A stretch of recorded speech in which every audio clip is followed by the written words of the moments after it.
And growing up in the Bronx, and life was good for us in the Bronx. Maybe we didn't know any better. But that was, you could have been Mickey Mantle. The shot of doing that wasn't great, right?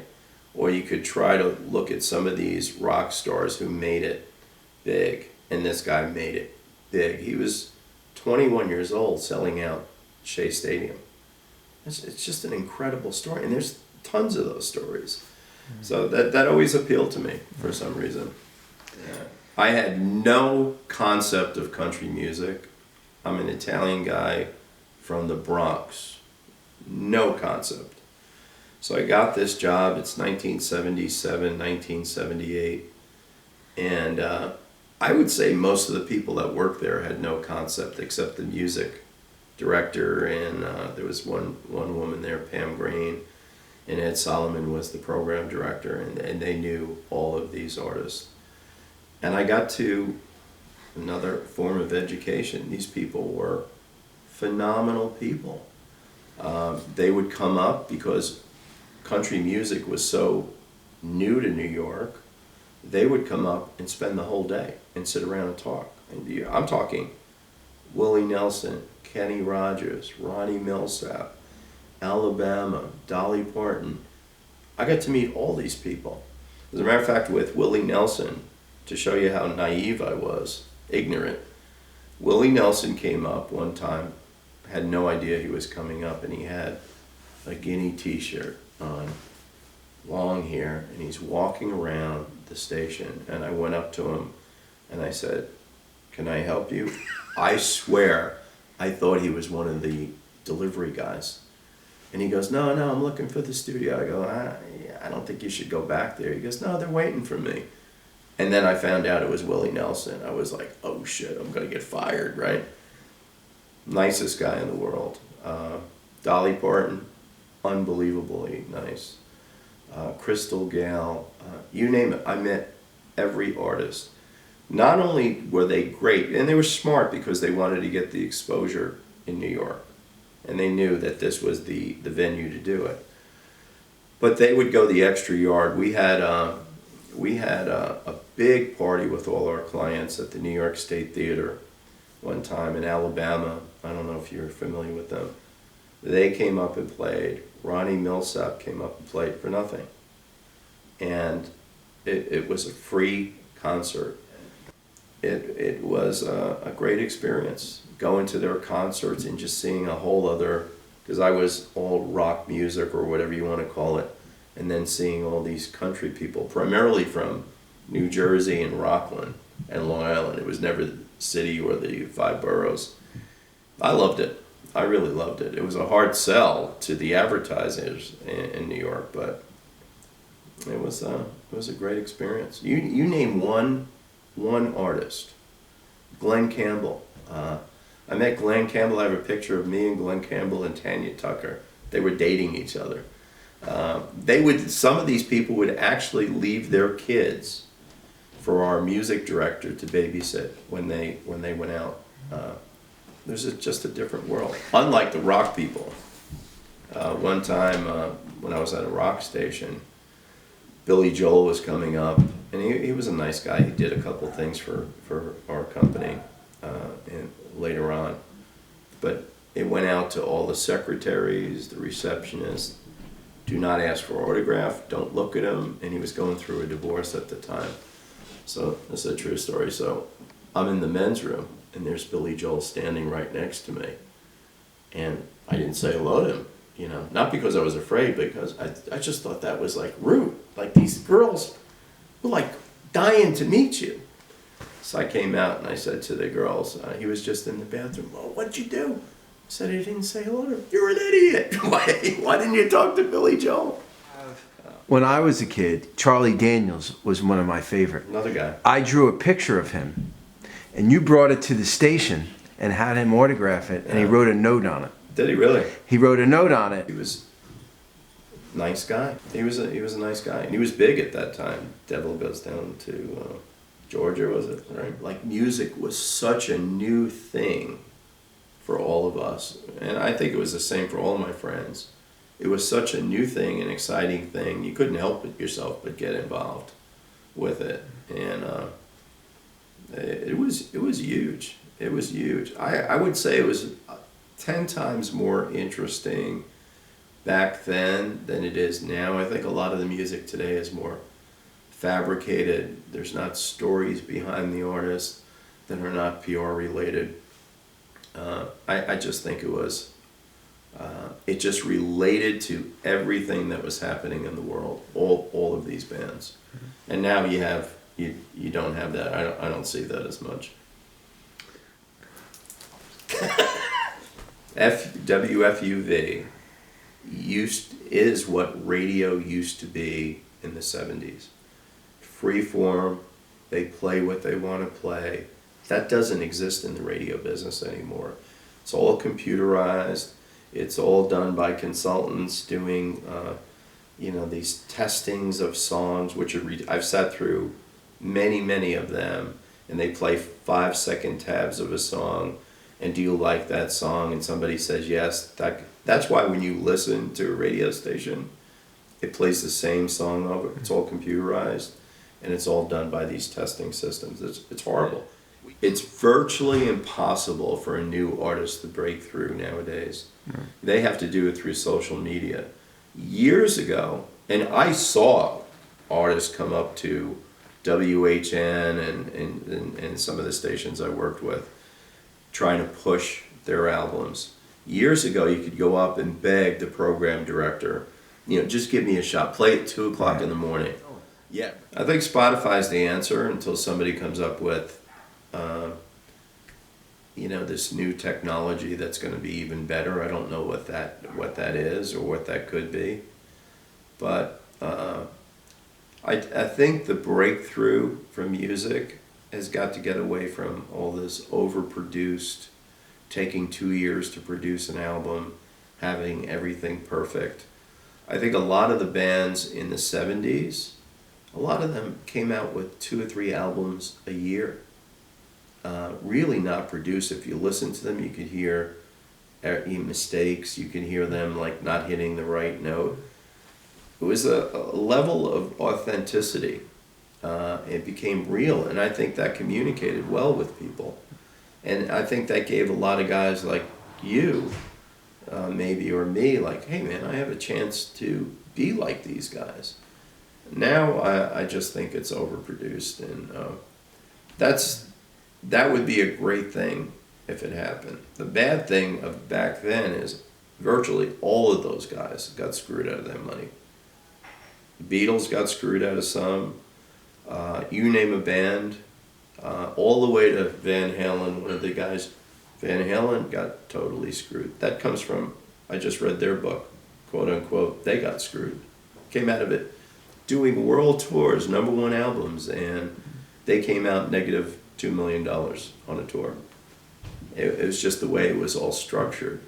So with social media now, I think it'd be really interesting if they can find some kind of venue where new artists can really have a meaning getting the music out to a substantial number of people, not just buried someplace. And I know there's channels that do that now, but having somebody promote that and making it much bigger, because there's really talented people.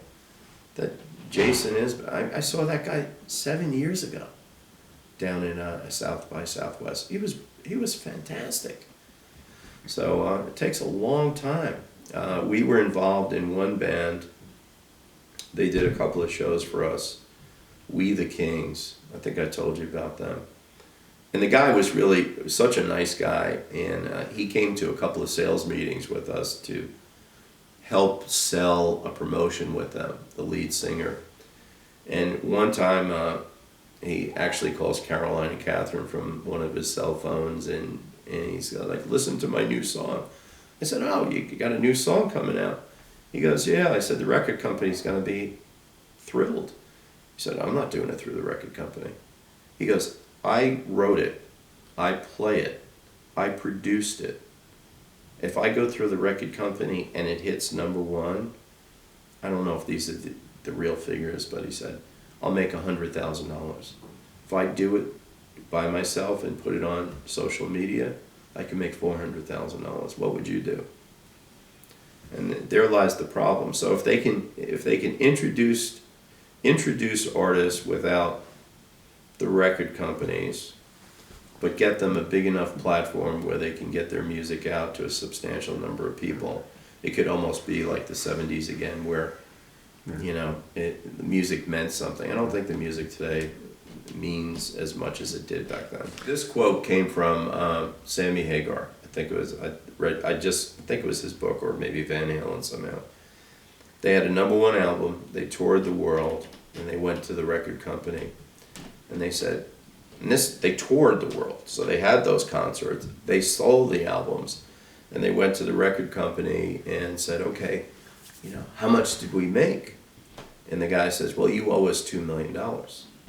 And so they said, wait a minute, so you're telling me if I had 3 world tours, 3 #1 albums, that I'm going to owe you $6 million? And the record company said, yes, that's how it works.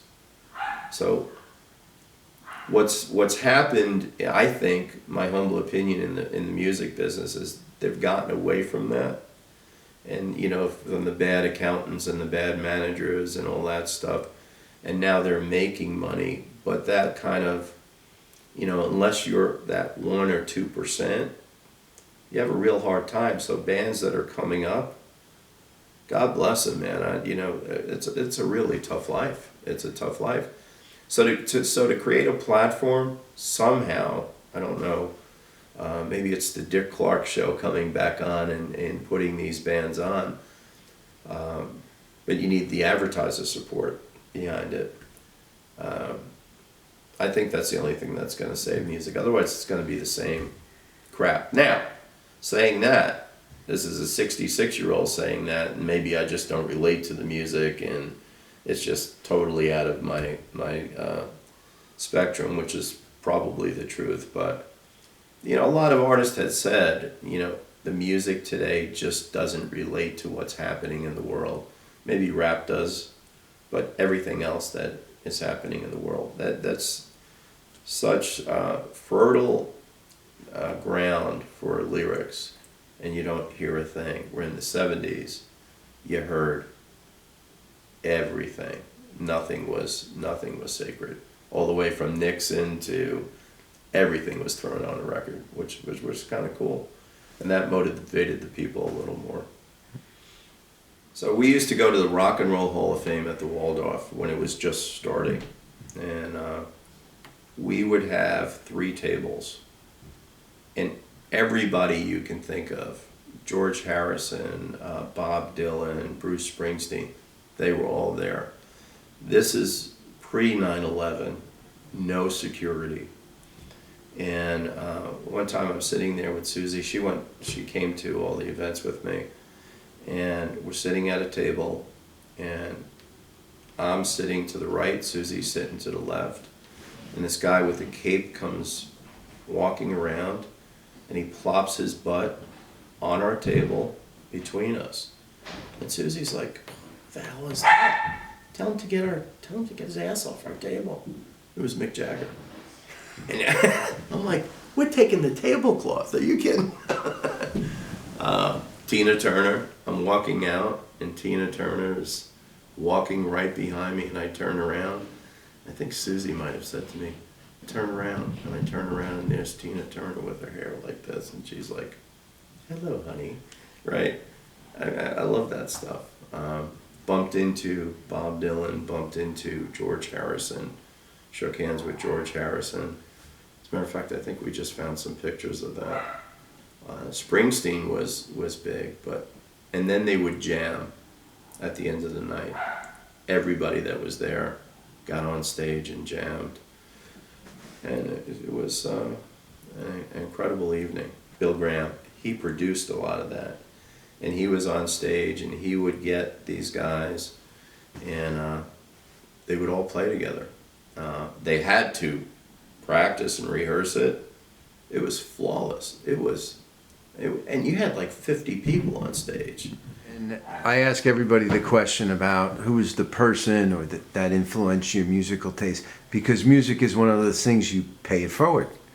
You've shared with me your musical interests, Right. and then I shared it with others, and that's kind of how it happened. So you had a buddy that was... There were two guys. There was Peter, who lived in our building, and there was Danny, my friend Danny Beck, who we've been friends since we're 6 years old, and we're still friends. He's coming in from Seattle next week.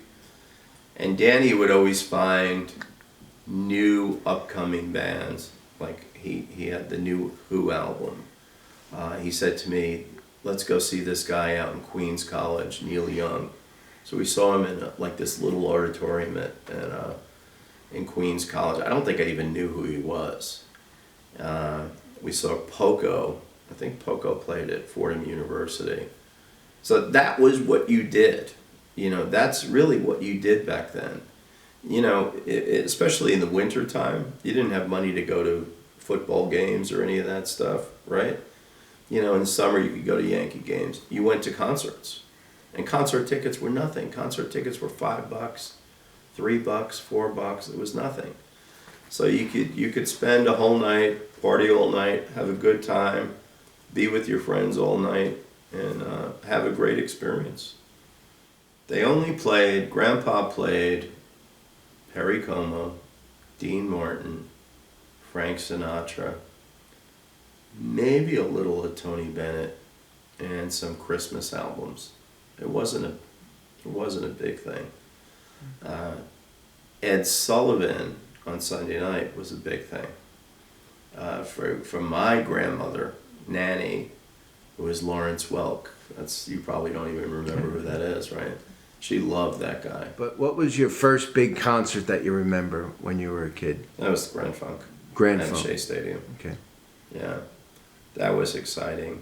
And then after that, we went to, I would probably say 90% of the shows that were in New York, or kind of on the outside of New York. In New Jersey, some of these stadiums, outdoor concerts, we'd spend, the whole day seeing the Allman Brothers with Marshall Tucker. So Marshall Tucker would come out for like 2 hours. They would take a 2-hour break, and then Allman Brothers would come out. And I remember I forgot to go to work. I was working in a deli. I just totally forgot to go to work for a lot of different reasons. But it was, but it was fun. It was fun, it's almost like a time machine. I could hear a song on the radio that I haven't heard in 20 years. And that takes me back. Clearly takes me back to a specific point in my life, a time, a day, and it just takes me back to that moment, like I was living in that moment. Whether that's crazy, and I don't know. But that happens a lot to me with music, and I love that experience.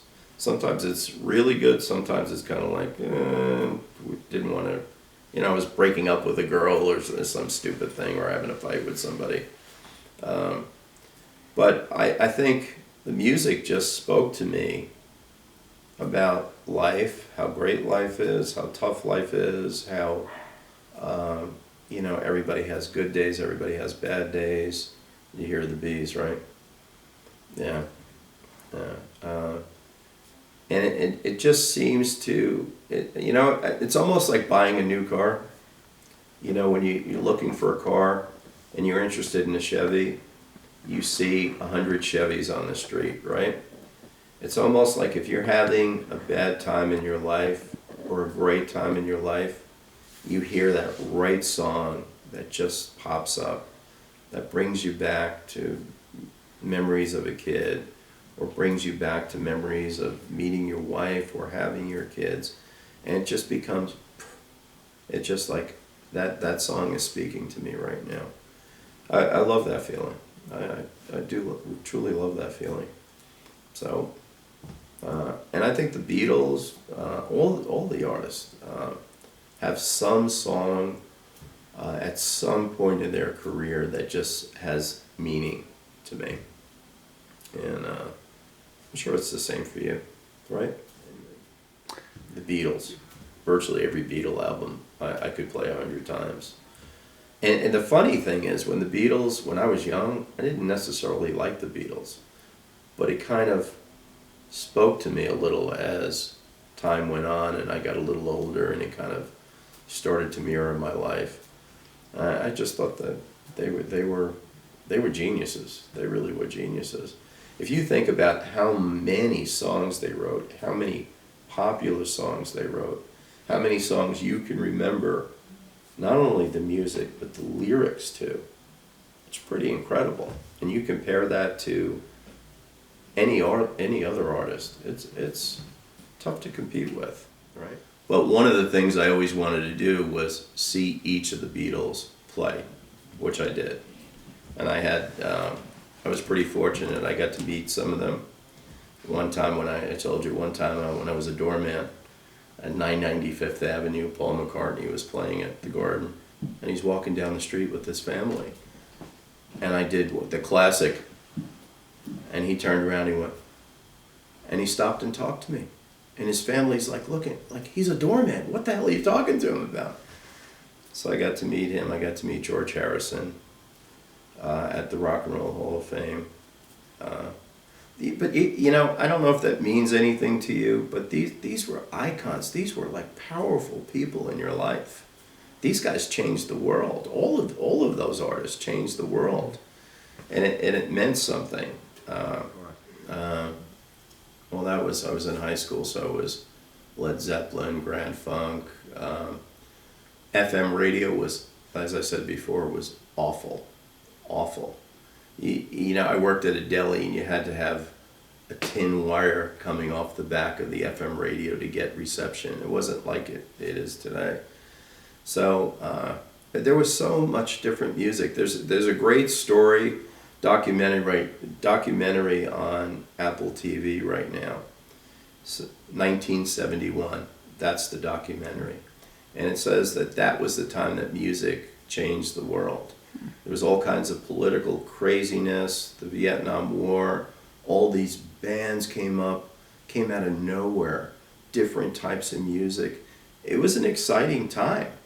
And to rush out and get a new album from one of these artists was an event. I mean, it was a small event, but it was an event. We had a group of guys, there were 10 of us, Angelo, Tommy, Jackie, Chris, all these guys, and you had to go. It was our commitment. If you get tickets for something, get tickets for all of us. It didn't matter. And these were all great guys. And we did it. We went to see everything. Name a band, I probably have seen everybody except the Grateful Dead. I just never liked the Grateful Dead. But we saw George Harrison, 4 o'clock in the afternoon at the Garden. He had played 2 shows in one day. I mean, one of my first concerts was going to the Fillmore East. And a friend of mine, Peter, said, I got tickets. Do you want to go see? Don't laugh. Go to the Fillmore East. And I was like, I'm in.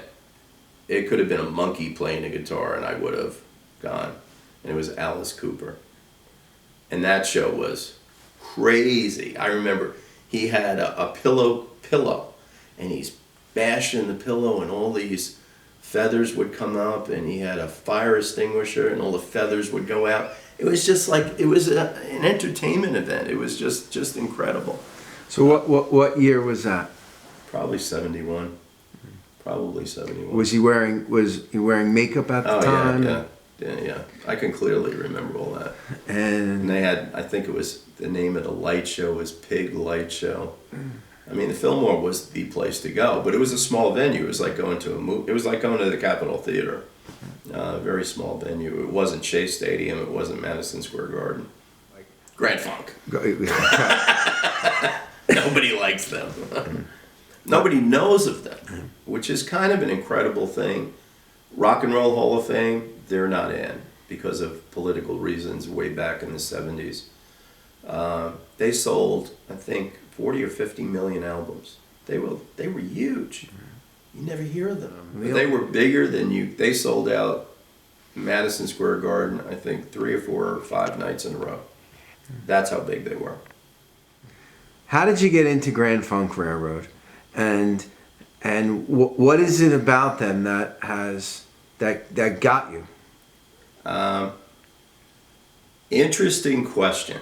So there was a kid that lived in my building, Peter, and he said, "Oh my God, I listened to this album. You would like it." And I guess looking back on it, it was probably an insult, thinking that I didn't have very much. Just the Caveman album?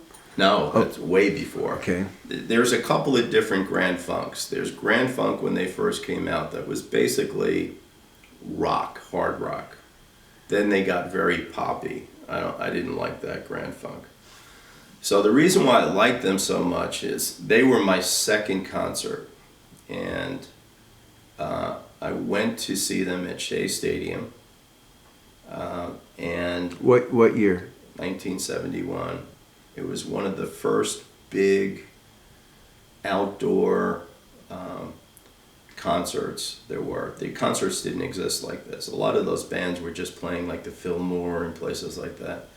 So I went to the concert, and it was a great experience. Whether you like their music or not, the people were just electric. I had a date that night. I was like 15, 16 years old, right? It was fantastic. And that kind of changed my life because I liked the story behind them. These guys came from nothing. They were a garage band. I liked their music, and a lot of their music was just timely because if you go back to 1971, the Vietnam War, a lot of their music revolved around that, and it just I think it spoke to a lot of people at that time. Now, you have to understand that back then, they got virtually no radio play, right? FM radio virtually didn't exist. It was pop, WABC in New York, hit radio, that type of stuff. It was all word of mouth, and they were selling millions and millions and millions of records.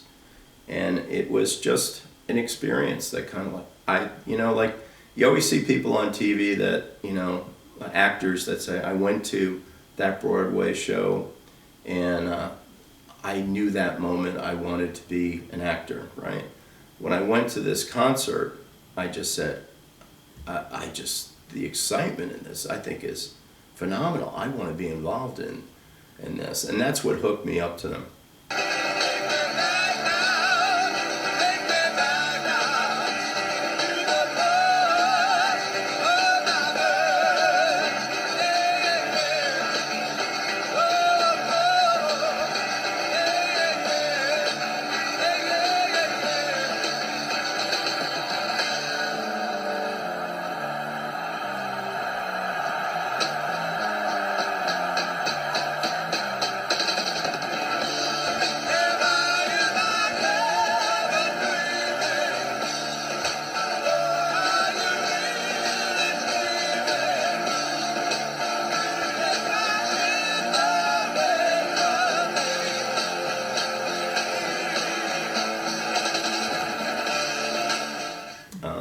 And I stayed with them for a long time. As a matter of fact, a friend of mine was producing something for them, and he called me up and he said,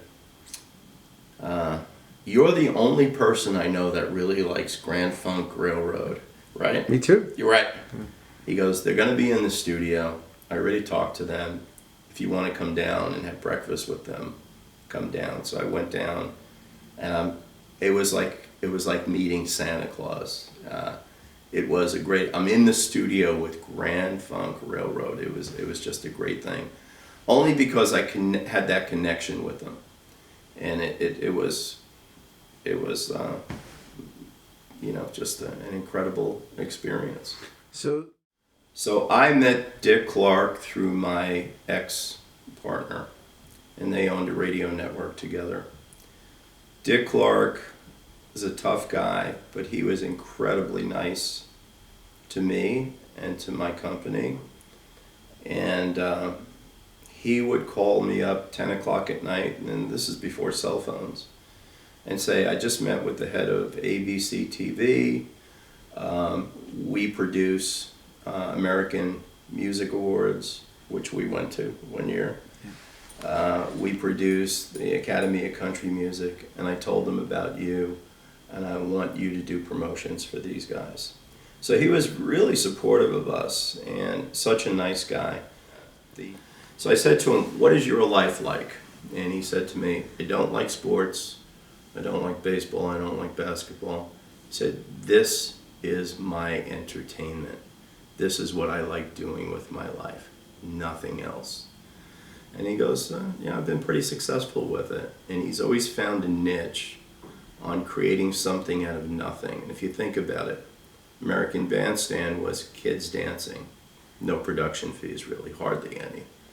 Or he had the show where it was bloopers. It was all stuff that was cut on the floor. He created that, played the bloopers, virtually cost him nothing.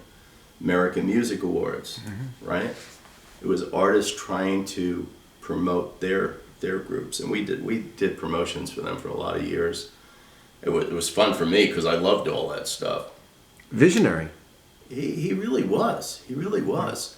He had it. So one time I went out to Burbank. His office was in Burbank, and it was almost like an old bank. He had this big desk, and he had all this memorabilia from these bands. Michael Jackson's glove, stuff from the Beatles, and it was just incredible. And he was just, in my humble opinion, a brilliant guy, but a very ordinary guy who loved to do deals. And he just found that niche where he could get these groups and make a lot of money from it. And he was always, his wife was a sweetheart. You go into his office and there'd be 5 dogs running around the office. It was just like, and you got to remember, this is like the early 1980s, mid 1980s. And he had no vested interest in doing anything for me, other than he just liked what we did. That went back to his roots in Philly. He used to work for, he used to work for a radio station that I think his father was part owner in. And he just loved what we do. We were the basics of radio. And local guy, loved to hear my street stories about growing up because he grew up in Mount Vernon. And we just hit it off. And I don't think I ever tried to kiss his ass. And I think he liked that. So Donnie Kirschner, he took credit for putting the Monkees together, but he didn't. And Don Kirschner was the equivalent of Dick Clark.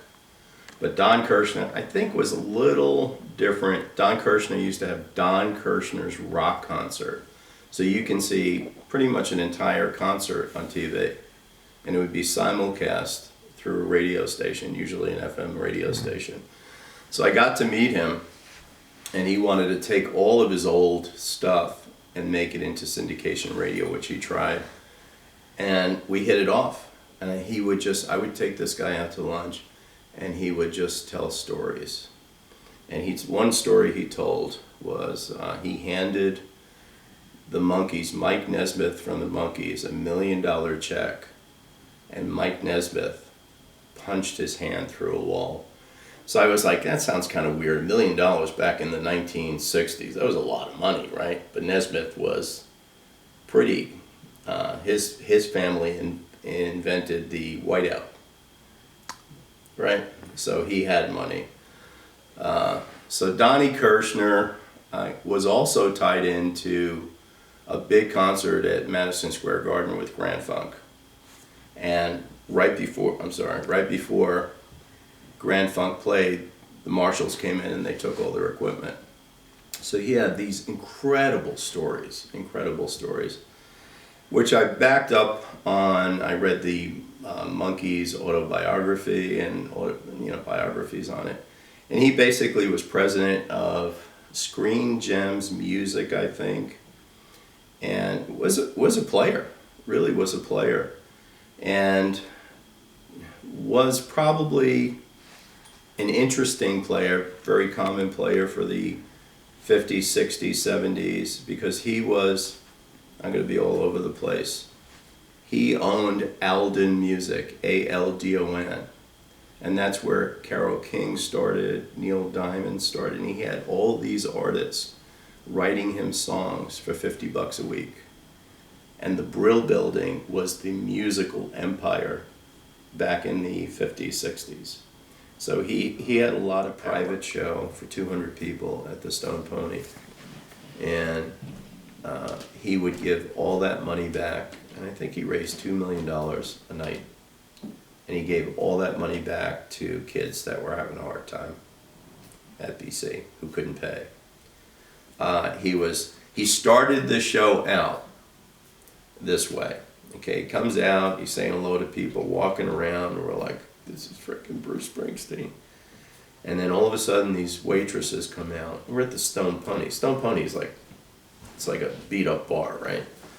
And they have trays of shots of tequila. And they give one, there were only 200 people there, and they give one shot to each person. And he gets up on the stage and he goes, this is how I used to start my shows when I first started out.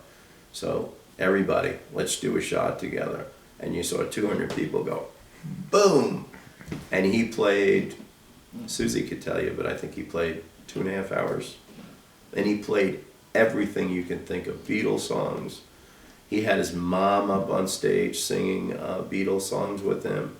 It was an unbelievable experience. So If I Should Fall Behind, it's great. If you don't know it, listen to it. Beautiful song. And did you read his book? Read his book. It's amazing that this guy has been a success. I mean, he's truly a genius, and a buddy of mine says, you have to go. And he ends his show, all right? This is Bruce Springsteen with the Our Father. Because he grew up near, kind of like where your mom and I grew up, right next to a church. And he said, for some reason, this always comes back to me. It was definitely moving. But you'll like him. As you get older, well, you're kind of old now, but as you get older, the words mean a little more. But read his book. So I was reading his book, and I was out with Danny's brother, Joe Beck, who we go on bike trips with, Italy and all that stuff. And he said to me, I used to hang around down the Jersey Shore, and I was with Bruce Springsteen once, and I bought him blueberry brandy at a bar, and he was a nobody. I go, look at Joe, you gotta be getting this wrong.